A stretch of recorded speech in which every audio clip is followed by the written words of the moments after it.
Kembali dilapor polisi, pemirsa, ini bocah berusia 5 tahun ditemukan tewas di kamar setelah kamar salah satu hotel melati di Kabupaten Bungo, Jambi. Ya, pemirsa, korban sempat dilaporkan hilang pada Jumat Mei 2022, diduga dibawa oleh pacar dari ibu korban.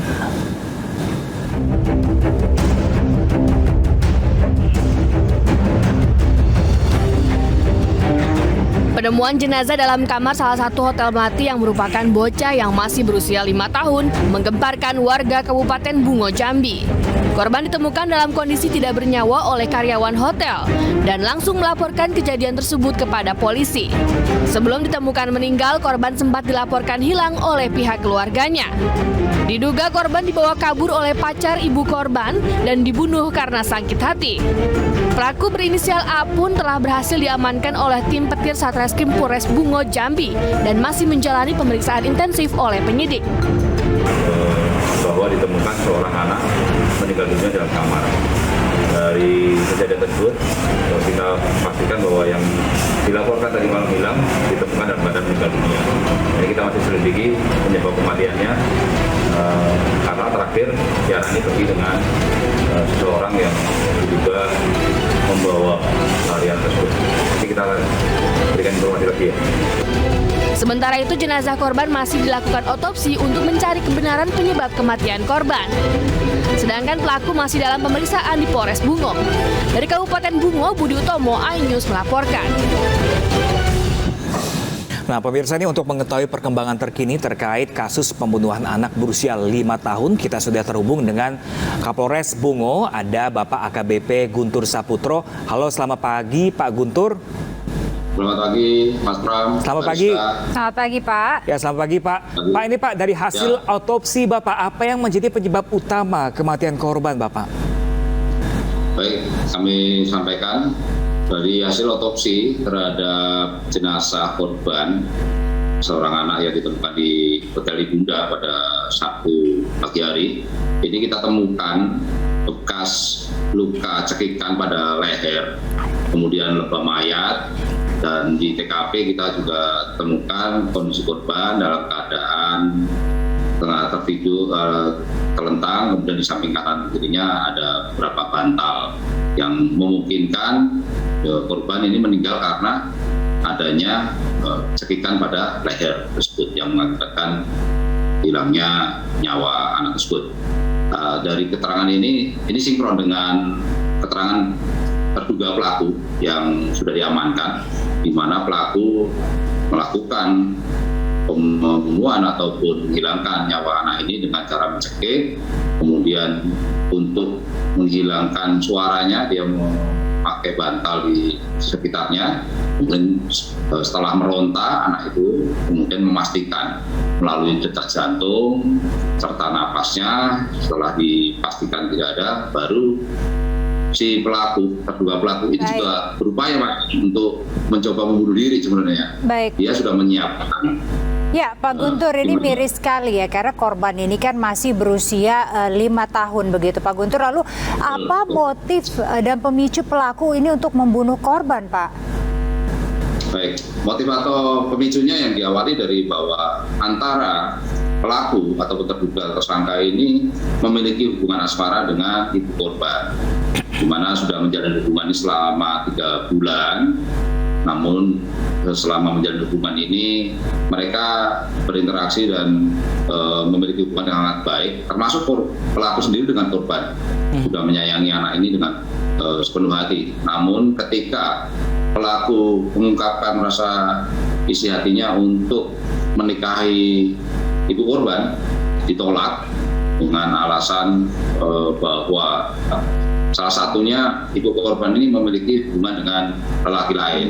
Itu yang membuat pelaku merasa sakit hati, kemudian kesal, dan berupaya untuk mengakhiri hidupnya karena pelaku ini memiliki latar belakang hingga saat ini dia statusnya adalah bujang tua. Waktu lalu memiliki latar belakang asmara, pernah berhubungan dengan seorang wanita hampir 12 tahun, tapi tidak jadi menikah. Nah, ini menjalin hubungan asmara kembali, membuka hatinya dia sudah terlanjur cinta berlebihan, namun tidak ditanggapi, ditolak, akhirnya berupaya untuk mengakhiri. Pak Guntur, ini kan ada hubungan asmara di antara pelaku dan ibu korban dan sudah cukup lama juga hilang, dinyatakan seperti itu. Apakah ini memang pelaku memang sudah berencana sejak lama untuk menghabisi nyawa dari anak pacarnya seperti itu? Ya, kami jelaskan bahwa pembunuhan ini sudah direncanakan. Kenapa direncanakan? Karena pelaku sudah menyiapkan hotel ataupun tempat kamar di Bunda Hotel ini pada siang harinya. Dia sudah masuk ke hotel, kemudian mengambil kunci, baru kembali ke rumah korban kurang lebih pukul 15.00, kemudian merayu, membujuk, mengiming-iming korban dengan akan membelikan mainan dan petasan di pasar bawah. Setelah diajak membeli mainan tersebut, baru diajak ke kamar hotel. Diajak bermain-main sampai maghrib dan kurang lebih pukul 19 baru tersangka ataupun pelaku ini mengeksekusi, mencekik leher korban. Dan setelah itu tersangka juga berupaya untuk bunuh diri sebenarnya Mbak, dengan meminum racun tikus. Ada 3 saset yang dia siapkan. Sudah diminum semuanya, tetapi tidak menimbulkan efek atau dampak. Ini baru keterangan tersangka. Ini akan masih kita dalami, apakah racun ataupun saset yang disiapkan itu memang racun tikus atau tidak. Karena setelah kita temukan pelaku ini, kita juga sudah membawa ke rumah sakit untuk dilakukan pemeriksaan kesehatan karena dia mengaku sudah meminum racun namun tidak menimbulkan dampak atau efek pada dirinya, untuk memastikan apakah racun itu memang betul atau tidak, dan keterangan-keterangan tersangka ini apakah memang bisa dipertanggungjawabkan. Ya, Pak Guntur, mungkin bisa diinformasikan saat ini kondisi ibu korban ini seperti apa, Pak? Tentunya kondisi ibu korban saat itu shock ya, karena kita malam Sabtu, Jumat malam itu kurang lebih pukul 21.00. Ini diawali dari laporan kehilangan anak yang dilaporkan oleh Ibu Nur tersebut. Dia melaporkan bahwa anaknya tidak pulang, pergi dengan seorang lelaki berinisial ASN. Ini yang kemudian hingga pagi jam 9 setelah kita mendapatkan informasi dari petugas hotel bahwa ada ditemukan seorang anak meninggal dalam sebuah kamar. Ini ibunya belum mengetahui kalau kondisi anaknya ini ditemukan dalam keadaan meninggal dunia. Setelah itu kita sampaikan pelan-pelan, kita berikan informasi dan kita ajak ke kamar jenazah. Ya, tentunya Pak Nur langsung shock, kemudian pingsan dan juga menyampaikan rasa sedihnya ya, karena tidak menduga bahwa pelaku yang menghilangkan nyawa ini adalah orang terdekatnya juga. Baik Pak Guntur, kita akan terus kawal kasusnya dan semoga memang ini pelaku dapat hukuman seberat-beratnya setimpal-timpalnya, apalagi ini anak berusia 5 perbuatannya. Baik Pak Guntur, terima kasih sudah bergabung bersama kami di Lapor Polisi. Salam sehat selalu Bapak, selamat melanjutkan aktivitasnya. Ya. Terima kasih Mas Pram, Mbak Rizka. Ya, pemirsa, kita beralih ke informasi lainnya. Pemirsa, ini ada seorang pria di Kota Kendari, Sulawesi Tenggara tega membunuh teman wanitanya sendiri. Sang pria ini menghabisi nyawa teman wanitanya lantaran kesal korban tidak mengindahkan larangan berkaraoke.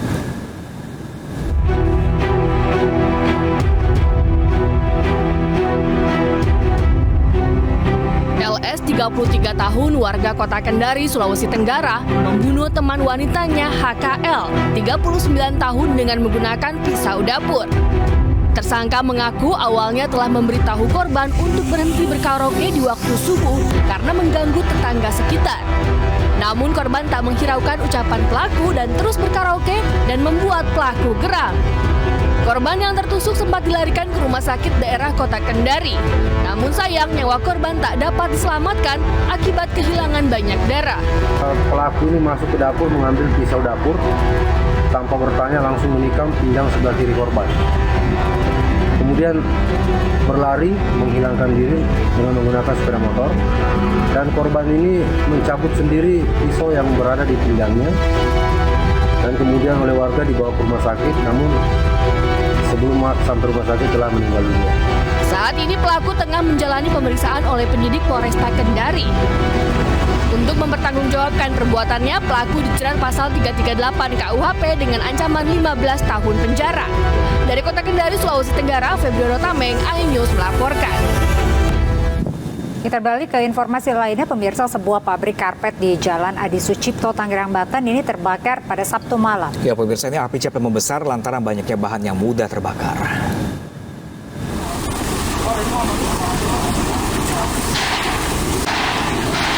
Kebakaran menghanguskan pabrik karpet di Jalan Adi Sucipto, Tangerang, Banten, Sabtu malam. Banyaknya bahan baku pembuatan karpet berupa plastik membuat api cepat membesar dan sulit dipadamkan. Pemadam kebakaran dari Kota Tangerang menerjunkan 7 unit kendaraan untuk memadamkan api. Warga sekitar yang mengetahui kebakaran panik dan berupaya mengevakuasi kendaraan karena tempat tinggal mereka tak jauh dari lokasi kebakaran. Tadi saya kebetulan lewat, terus saya ngeliat kebakaran. Jam 11:22. Saat kejadian kebakaran memang ada karyawan yang bekerja saat itu atau gimana? Karyawan mah ada, cuman posisi lagi kagak kerja. Petugas kepolisian dari Polres Metro Tangerang Kota masih menyelidiki penyebab awal terjadinya kebakaran. Dugaan sementara api berasal dari korsleting listrik. Dari Tangerang, Banten, Hasnugara, iNews melaporkan. Masih dari informasi kebakaran, pemirsa, sebuah kapal penangkap cumi terbakar saat tengah bersandar di dermaga timur Pelabuhan Nizam Zahman, Muara Baru, Jakarta Utara. Kapal naas tersebut ini terbakar saat melakukan bongkar muat hasil tangkapan.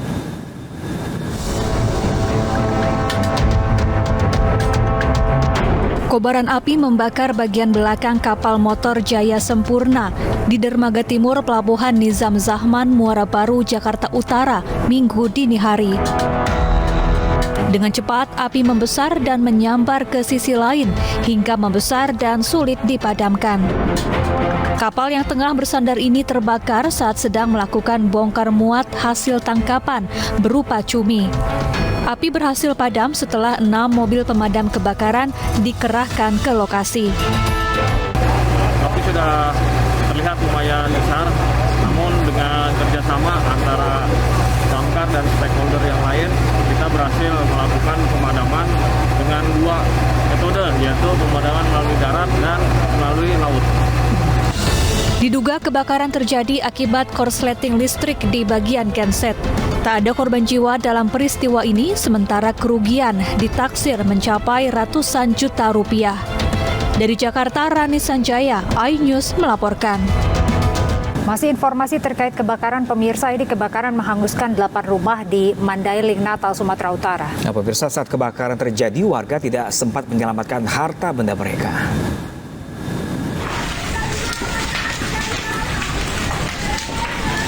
Dari kebakaran satu rumah, kebakaran menjalar ke 7 rumah lain yang bersebelahan. Api dengan cepat membesar dan membakar 8 rumah warga desa Rukun Jaya Pasar Mati, Kecamatan Natal, Mandailing, Natal, Sumatera Utara, karena sebagian rumah terbuat dari kayu. Kebakaran terjadi sekitar pukul 5 pagi saat sebagian besar warga sedang tertidur pulas. Beruntung tak ada korban jiwa dalam musibah ini, namun seluruh harta benda dan barang berharga ludes dilalap api. Kejadian itu dari tetangga sebelah. Terus merembet ke seluruh tetangga. Ada berapa jadi yang terbakar? 8 rumah. Belum diketahui pasti penyebab kebakaran ini, namun dugaan sementara api berasal dari arus pendek listrik. Dari Mandailing, Natal, Sumatera Utara, Husein Lubis, iNews melaporkan. Sementara itu, pemirsa, kebakaran juga melanda sebuah rumah di kota Cimahi, Jawa Barat. Warga panik saat berusaha mengisolir api agar tidak merembet ke bangunan di sebelahnya. Posisi Gang Manggis. Seperti inilah kebakarannya menghanguskan rumah di Gang Manggis, Jalan Melong Raya, Kecamatan Cimahi Selatan, Kota Cimahi, Jawa Barat. Kebakaran merembet pada 4 toko dan bangunan lantai 3 yang bersampingan dengan rumah yang terbakar. Sebelum terjadi kebakaran, terdengar letupan sebanyak 2 kali di dalam kamar. Setelah dicek pemilik rumah, terlihat api membakar stop kontak. Saat akan dilakukan pemadaman, api sudah merembet pada kasur yang mengakibatkan api membesar. Korsleting listrik kayaknya, ya soalnya terdengar bunyi letupan 2 kali gitu, dikirain anak saya. Maksudnya anak saya di luar, dan pas kamarnya dibuka, ada api gitu di bawah. Petugas pemadam kebakaran Kota Cimahi yang datang ke lokasi kebakaran menerjunkan 5 unit pancar dan 1 unit rescue. berjibaku memadamkan api yang membakar 1 unit rumah, 4 toko dan bangunan lantai 3. Selang 10 menit api sudah ke atas dan merembet ke toko. Kebetulan di sini ada satu buah rumah sekitar 24 meter persegi. Lalu ada 4 buah toko yang dimana 3 toko disewa oleh pemilik akuarium, yang 1 oleh Taylor. Ya. Lalu ya bangunan lain yang terdampak adalah bangunan dengan ketinggian 3 lantai. Lantai 3 terdampak jilatan api ya. Jadi api tersebut sudah merembet ke bangunan sebelah seluas sekitar 12 meter. Tidak ada korban jiwa dalam kebakaran ini, namun pemilik rumah mengalami kerugian ratusan juta rupiah. Ya pemirsa, jangan kemana-mana karena Bang Ano akan hadir lagi di segmen selanjutnya. Pemirsa, tetaplah di Lapor Polisi. Anda lapor, kami sampaikan.